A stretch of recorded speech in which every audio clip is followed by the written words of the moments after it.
Eh bien, merci à tous de venir fêter les 300 ans de ce jeune homme, au regard vif, au sourire très fin et je ne sais quoi d'arrogant, disait Grimm de lui. Pardon, pas d'arrogant, d'impérieux. Françoise Launay nous a tenus en haleine avec les nouveaux éléments qui permettent d'éclaircir ce que recouvre la fameuse formule, on en a déjà entendu parler 2 fois ce matin, nec pater, nec res. Donc vous avez bien compris qu'elle voulait dire sans père ni patrimoine. Mais faut-il dire aussi sans femme et sans enfant? D'après les registres notariaux et paroissiaux, certainement. Mais comment comprendre ce que dit d'Alembert à Madame du Défend en 1753, après la parution de ces mélanges de littérature, d'histoire et de philosophie? Il lui écrit « La géométrie est ma femme, et je me suis remis en ménage. » Et ce que dira Condorcet dans l'éloge de son ami, les véritables aïeux d'un homme de génie sont les maîtres qui l'ont précédé dans la carrière, et ses vrais descendants sont des élèves dignes de lui. C'est donc de ces œuvres dont je vais vous parler. Nous allons entrer aujourd'hui dans l'œuvre de d'Alembert par ce pan à la fois très connu de l'extérieur et moins bien connu de l'intérieur que constitue sa participation à l'encyclopédie. Mais il nous faut auparavant faire le point sur ce que nous savons, en général, de ses œuvres. Depuis les années 1990, Madame le secrétaire perpétuel l'a rappelé, un groupe de chercheurs s'est investi dans l'édition de ses œuvres complètes, inexistantes jusque-là. Entreprise éditoriale, bien sûr, visant à donner une édition fidèle et éclairée d'explications tout à la fois scientifiques, historiques et littéraires, mais également entreprise intellectuelle visant à comprendre l'insertion de l'ensemble des productions d'alembertiennes dans leur temps. De larges pans de cette œuvre n'avaient été que peu étudiés, voire lus depuis le XVIIIe siècle. C'est donc volontairement qu'une équipe pluridisciplinaire, à plusieurs mains, s'est constituée.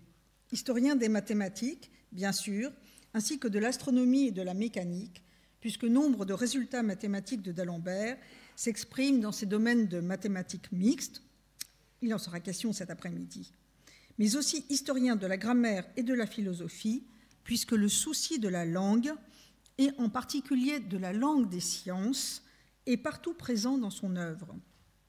Et pour un académicien membre des plus grandes académies de son temps, l'apport des recherches socio-culturelles sur les institutions scientifiques était tout autant essentiel. Enfin, une étude préliminaire matérielle du type décrit de d'Alembert était indispensable, tant se chevauchent, dans ce qui nous est parvenu, différents modes et supports rédactionnels. Vous voyez ici 2 pages d'un texte de d'Alembert resté totalement inédit jusqu'à il y a très peu, sur la théorie de la Lune, on en parlera aussi cet après-midi, au plus fort de la controverse, en 1748, sur la validité de l'attraction newtonienne, dont les calculs semblaient mis en défaut par les observations. Après en avoir restitué l'ordre mis à mal par le temps, Michel Chaperon l'a analysé, a pu le dater et montrer l'importance de cette théorie dans la pensée de d'Alembert et plus généralement pour ce qui deviendra la mécanique céleste en publiant en particulier cette théorie, dans les œuvres complètes en 2002. Les milliers de pages de manuscrits de d'Alembert, autographes ou non, parfois d'un secrétaire, parfois en plusieurs versions, souvent incomplets, toujours en désordre, les milliers de lettres dispersées à travers le monde coexistent avec des imprimés sous forme d'ouvrages, dans des périodiques, dans l'encyclopédie, sous diverses formes et plusieurs éditions. Cette tension entre approche chronologique, thématique et matérielle a pu être résolue par la publication en 5 séries et les progrès de l'édition numérique. Dans la première série des œuvres complètes de d'Alembert, on trouve ses premiers textes mathématiques à l'époque des grands traités, depuis le fameux traité de dynamique qui paraît en 1743, jusqu'à la seconde partie des recherches sur le système du monde qui paraît en 1756. Un sort à part doit être fait aux écrits sur la musique, certes peu nombreux, mais qui sont articulés autour des éléments de musique, réécriture de la théorie de Rameau d'une façon qui a marqué son temps. 3 volumes de cette série sont déjà parus. La série 2 des œuvres complètes de d'Alembert rassemble les textes que d'Alembert a écrits pour l'encyclopédie. Vous voyez ici le début de la liste des articles de d'Alembert et les textes préliminaires qu'il a écrits au début du volume 1. À l'époque des grands traités, donc,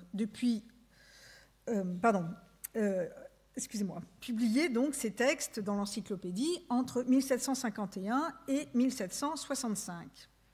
Ici, pour cette série, c'est l'unité matérielle et partant intellectuelle qui a prévalu, puisque pour comprendre l'intervention de d'Alembert, il fallait éditer l'ensemble des articles de l'encyclopédie, y compris les volumes de planches auxquels renvoient les articles et vice-versa. Aujourd'hui, avec l'encre qu'Alexandre Guilbeault vous a présenté le 19 octobre, toutes les transcriptions sont publiées, le contexte est documenté, la notation a commencé et se poursuivra dans les années à venir. Que l'information circule, tous les nouveaux éditeurs sont les bienvenus. Vous voyez que la matière d'alembertienne, vous voyez les domaines évoqués à gauche, la matière d'alembertienne ne manque pas et les matériaux non plus. On trouve dans la série 3 les textes mathématiques de d'Alembert publiés entre 1761 et 1780, c'est-à-dire tous les opuscules mathématiques, il n'a pas arrêté de faire des mathématiques jusqu'à la fin de sa vie, plus un volume d'opuscules mathématiques restés inédits que nous publierons. La séparation d'avec la série 1 se justifie pleinement par le fait qu'à partir de 1757, d'Alembert change radicalement son mode de publication scientifique. Il ne va plus donner ensuite que peu de mémoires aux académies, ne plus éditer de traités nouveaux, se limitant à quelques éditions revues et corrigées d'anciens traités. Mais ses principales publications mathématiques revêtent cette forme d'opuscules mathématiques, d'épais volumes in quarto portant aussi bien sur la mécanique que les probabilités, l'optique ou les mathématiques, bien sûr. C'est dans cette série que paraîtra le volume rassemblant toute l'activité de d'Alembert à l'Académie royale des sciences de Paris, depuis son entrée dans la prestigieuse institution en 1741 jusqu'à sa mort en 1783. Ces textes sont non seulement pour la plupart inédits, mais le fait de les rassembler et de les annoter dans la perspective pluridisciplinaire des œuvres complètes a permis de mettre au jour un grand nombre d'interactions qui traversent la République des sciences en formation. On y voit apparaître les échanges entre les différentes sphères d'influence de d'Alembert, pousser et motiver des recherches analytiques nouvelles, ou en tout cas conformes aux mathématiques qui lui paraissent prometteuses, Condorcet et Bougainville, ce qui est également vrai de toutes les mathématiques mixtes qui passent sous ses yeux en tant que commissaire chargé d'établir un rapport, légitimement ou pas, des mémoires, des manuels et des inventions. Comment faire un cabestan efficace, calculer l'ascension de la Lune, construire un pont de bateau, apprendre les mathématiques élémentaires. Mais ce pouvoir s'exerce également sur toutes les mathématiques qui lui paraissent vaines ou fausses, quadrature du cercle ou trisection de l'angle. La condamnation est souvent sans appel lorsque le raisonnement ne tient pas debout. Ceci ne vaut rien, peut dire par exemple d'Alembert. En revanche, l'Académie examine toujours avec prudence les sujets relevant de polémiques scientifiques.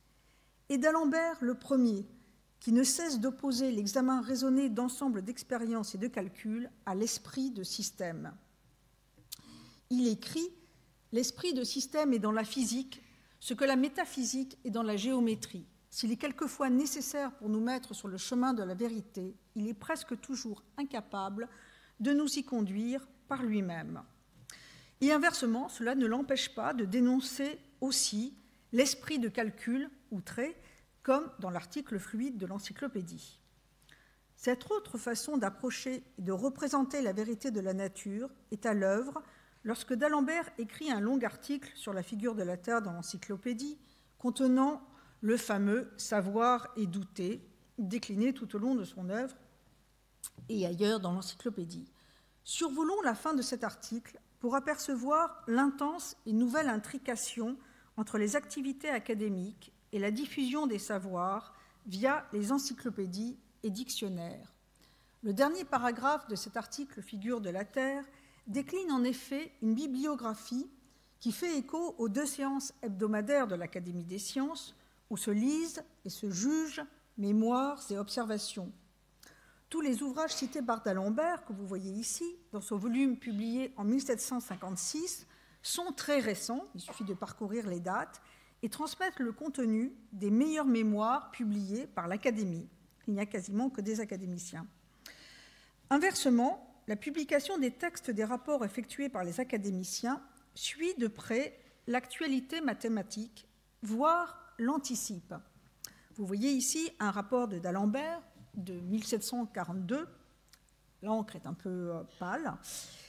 Nous avons examiné, par ordre de l'Académie, un traité de M. Fontaine qui a pour titre « Le calcul intégral », dit le rapport autographe de d'Alembert du 17 janvier 1742, qui s'insère dans le conflit opposant Fontaine et Clairaut sur la priorité de résultats concernant l'intégration des équations différentielles.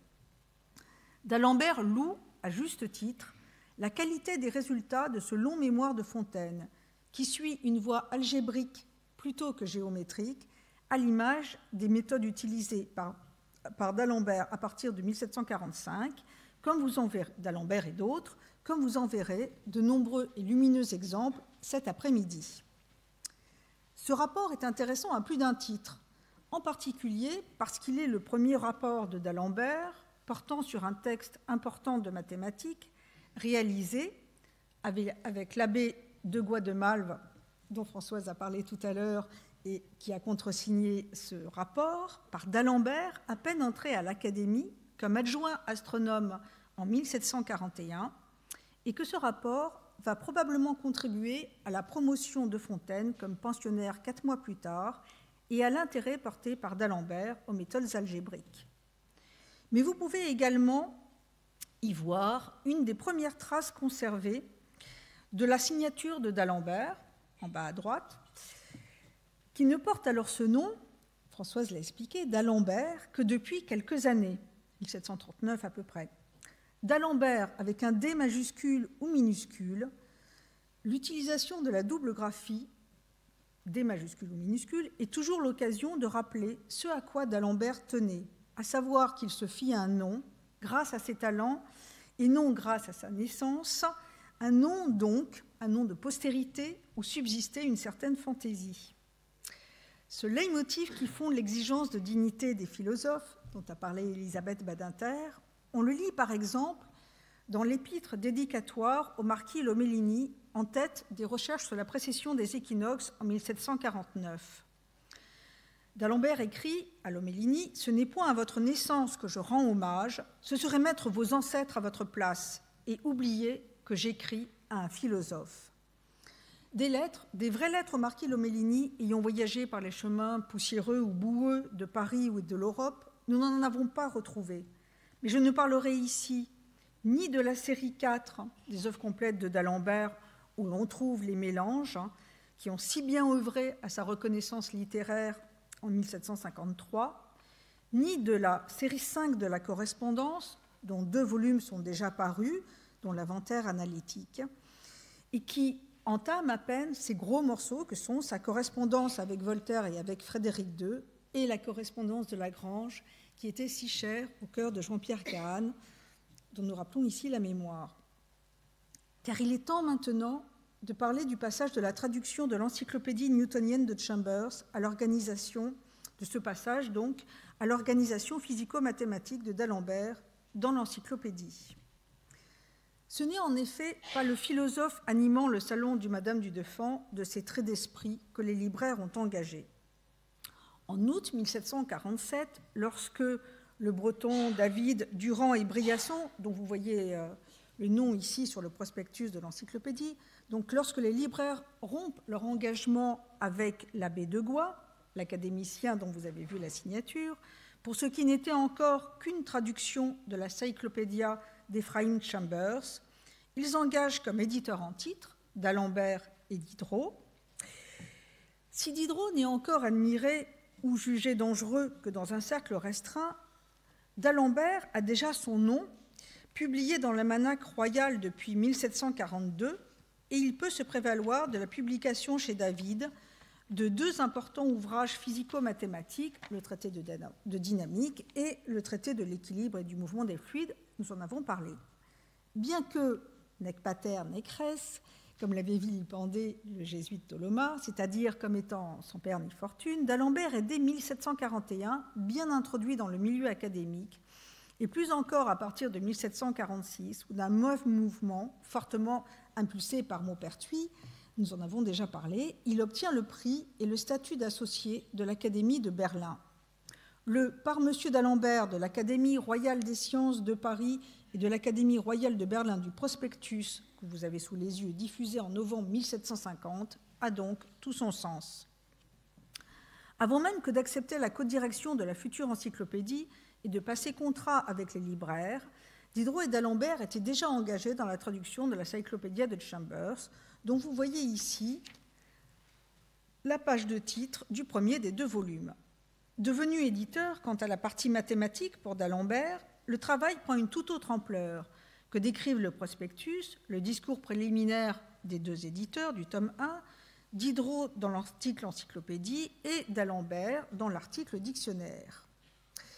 D'Alembert offrait donc toutes les garanties de respectabilité et d'entre-gens académiques et inversement, son intérêt pour Newton et les sciences physico-mathématiques ne pouvait que tirer profit de cet exercice de traduction et de révision de l'encyclopédie anglaise, dont la première édition avait paru à Londres en 1728, c'est ce que vous voyez là, et dont la 5e édition datait de 1743. Cet intérêt ne transparaît pas seulement dans le fameux discours préliminaire du tome 1, dont d'Alembert dira qu'il est la quintessence des connaissances mathématiques, philosophiques et littéraires qu'il avait acquises pendant 20 années d'études. En effet, chargé de la partie mathématique au sens large, c'est-à-dire avec la physique générale, ce qui comprend de nombreux articles de musique, d'Alembert a tenu à y intégrer nombre de choses nouvelles, y compris tirées de ses travaux les plus récents. On trouve dans ces articles calcul différentiel, géométrie, mais aussi dictionnaire, érudition ou éléments des sciences, des informations et des synthèses que l'on chercherait en vain dans le reste de son œuvre, même si celle-ci entretient un rapport fécond avec ses articles. Vous voyez ici éléments des sciences sur l'interface encre, et dans cet article, d'Alembert dit la difficulté et la nécessité de circonscrire l'usage de la définition. D'Alembert a donc construit, à partir de la traduction de la Cyclopédia de Chambers, qui lui donnait tous les éléments newtoniens en mécanique, en astronomie, en optique, un édifice épistémologique physico-mathématique que déclinent les différents articles du dictionnaire. Cet édifice reste néanmoins un chantier ouvert, certaines parties en étant plus abouties que d'autres. C'est à partir de l'analyse différentielle intégrale et des sciences physico-mathématiques, et plus particulièrement de l'astronomie, que d'Alembert jette les bases d'une réflexion critique qu'il aimerait voir étendue, c'est-à-dire en se méfiant de ce qu'il appelle les abus du calcul dans la physique. Là, dans l'article Sciences physico-mathématiques, que vous voyez à l'écran, à cet égard très clair, qui dénonce d'un côté le recours à des raisonnements vagues et obscurs, à défaut de démonstrations rigoureuses, c'est à la fin du second paragraphe, et qui loue de l'autre, dans la partie en dessous que vous ne voyez pas, l'une des branches les plus brillantes et les plus utiles des sciences physico-mathématiques, l'astronomie physique, comprendre aujourd'hui la mécanique céleste, non la chimère des tourbillons, mais l'explication des phénomènes astronomiques par l'admirable théorie de la gravitation. Voyez gravitation, attraction, newtonianisme. Si l'astronomie est une des sciences qui font le plus d'honneur à l'esprit humain, l'astronomie physique newtonienne est une de celles qui en font le plus à la philosophie moderne. À cette occasion, vous voyez sur l'écran, à la droite, sur l'interface, un des outils que nous avons développé pour chacun des 70 000 articles, la liste des constituants encyclopédiques repérés. Ici, par exemple, outre la signature le rond entre parenthèses de d'Alembert, la liste des renvois de l'article. On cite volontiers la fin de l'article géomètre, dont je ne rappelle que cette phrase.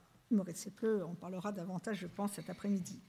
C'est l'utilité dont cette étude peut être pour préparer comme insensiblement les voies à l'esprit philosophique et pour disposer toute une nation à recevoir la lumière que cet esprit peut y répandre. Du point de vue partagé par les 2 éditeurs de l'encyclopédie, Diderot et d'Alembert, Cette diffusion de la lumière des savoirs passe par des voies privilégiées lors de l'élaboration d'un dictionnaire encyclopédique bien fait. En effet, la langue et les interactions des connaissances sont inscrites au cœur du processus. Choix attentif de la nomenclature, c'est-à-dire de l'ensemble des mots définis par le dictionnaire, ici le mot géomètre, et choix attentif également des renvois entre les mots. Nous venons de voir les renvois de physico-mathématiques. Diderot s'en félicite dans son article « Encyclopédie ». Qu'on ouvre les dictionnaires du siècle passé, on y trouvera à aberration rien de ce que nos astronomes entendent par ce terme. Et en effet, d'Alembert fait entrer pour la première fois dans un dictionnaire la nouvelle acception astronomique du terme d'aberration. Dès le premier volume, vous le voyez ici, l'article « Aberration en astronomie » prend acte de la découverte faite par Bradley en 1727 et répercutée en France par Clairaut dans un mémoire de l'Académie royale des sciences paru en 1740. Le phénomène, la modification de la direction apparente d'une étoile, est expliqué par la vitesse de la lumière.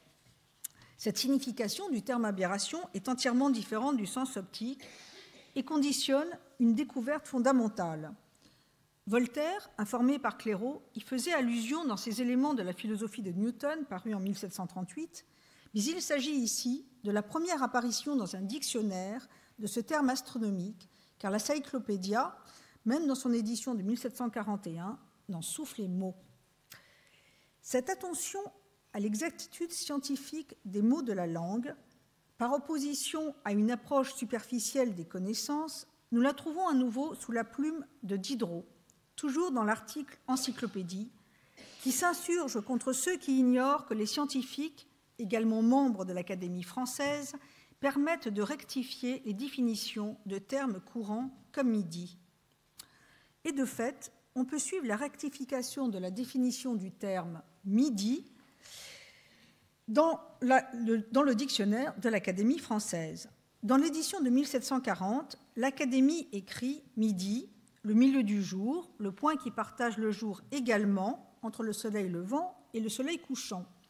Définition qui devient dans l'édition de 1762 le milieu du jour, le point qui partage le jour également ou à peu près entre le soleil levant et le soleil couchant. Elle paraît bien insignifiante, cette simple addition du terme « à peu près », qui ne prend toute son importance que si l'on lit l'article midi de l'encyclopédie, cette fois-ci, où d'Alembert explique « Le moment de midi divise à peu près le jour en deux parties égales. Nous disons à peu près, se justifie d'Alembert, parce que cela n'est vrai exactement que dans le temps où le soleil est au solstice et où le moment du midi est le même que celui du solstice. » D'Alembert explicite ensuite la raison géométrique de cet à peu près et renvoie à son article « Correction du midi », question qui avait été l'objet de ses premiers travaux d'astronomie envoyés à l'Académie de Berlin en 1746.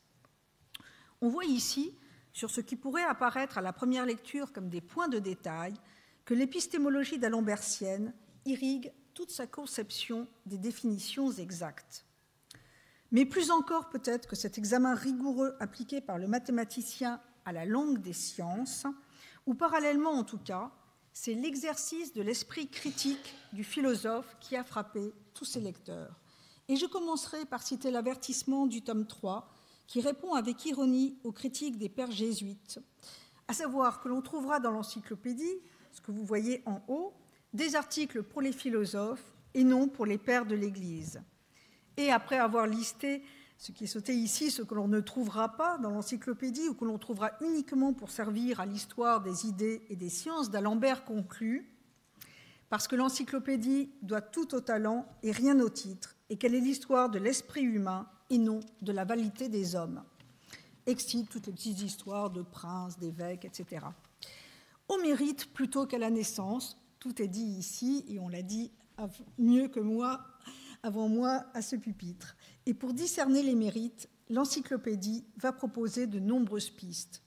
L'une est celle de l'éducation, et l'on connaît l'article Collège de d'Alembert, qui s'en prend au fondement de l'enseignement jésuite et propose de commencer par la philosophie, car il faut apprendre à penser avant que d'écrire. Il préconise ensuite de cesser de parler à tout instant aux jeunes nobles de leur naissance, car cela leur inspire des sentiments d'orgueil à l'égard des autres. On sent le vécu. Cette éducation géométrique tiendrait la jeunesse éloignée des fanatiques chorales et religieuses que d'Alembert dénonce dans les articles convulsionnaires ou formulaires, allez voir, paroles amplifiées par l'article Intolérance de Diderot, que si vous ne l'avez jamais lu, je vous conseille de lire facilement sur l'interface encre. Elle devrait permettre également au lecteur de porter son attention critique sur les rapports entre science, pouvoir et religion. Dans le discours préliminaire, d'Alembert dénonçait le despotisme théologique dans l'histoire. L'abus de l'autorité spirituelle réunie à la temporelle forçait la raison au silence, et peu s'en fallut qu'on ne défendît au genre humain de penser. Ainsi, l'article antipode d'Alembert rappelle avec ironie que le pape déclara hérétique un prêtre qui avait émis l'idée qu'il existait des hommes aux antipodes. Il faut lire également son article Copernic, destiné peut-être à Benoît XIV, ce pape ouvert aux nouvelles idées, qui allait le nommer membre de son Académie de Bologne. Il y énumère, je vous laisserai le lire, les interdits de penser et les persécutions subies par les savants. Pour terminer, je reviendrai sur les interactions entre ces mathématiques rêvées et les mathématiques qu'il pratiquait dans son quotidien académique, avec le souhait qu'avait d'Alembert de voir écrit un traité d'analyse, comme il l'avait dit dans l'article Analyse de l'encyclopédie, pour augmenter ce qui concerne le calcul intégral. Christian Gillin a montré qu'à défaut de l'écrire lui-même, d'Alembert a largement inspiré celui de Bougainville. C'est ce double mouvement de géométrie appliquée et de géométrie militante qui constitue un des moteurs de l'encyclopédie, où les mathématiques sortent de l'académie pour militer en faveur de l'esprit critique. Je vous remercie.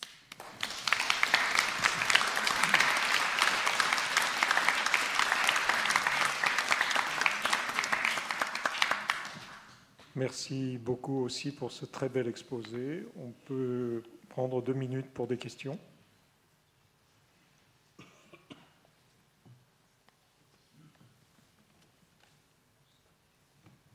Jacques Lascar. Vous avez montré les volumes parus. J'attends la date de parution des suivants. Tout bientôt, Marie Jacob, qui est ici, est responsable du volume suivant qui paraîtra, qui est particulièrement bienvenue ici, puisque ce sera en 1 ou 2 volumes, tellement c'est important. L'activité de d'Alembert à l'Académie des sciences, donc tous ces rapports dont j'ai parlé, ces discours, et donc ça devrait paraître courant 2018. Et le volume 1.9 ? Alors, le volume 1.9, il sera avant, disons, il y en a d'autres avant, mais le 1.9, dont la responsable est Michel Chaperon, qui a déjà publié le volume sur la théorie de la Lune, et avec Jean Souchet, le volume sur la précession des équinoxes. Donc Michel, qui est aussi sollicité pour le volume d'Alembert, académicien des sciences, a beaucoup avancé sur ces volumes. Simplement, ça sera en 2 parties, puisque les recherches sur le système du monde, elles sont déjà en 2 parties à l'époque de d'Alembert, et donc c'est un gros morceau de mécanique céleste, et je pense que ce ne sera pas avant 2019. Voire un peu plus tard, ça va dépendre de la disponibilité de Michel Chaperon.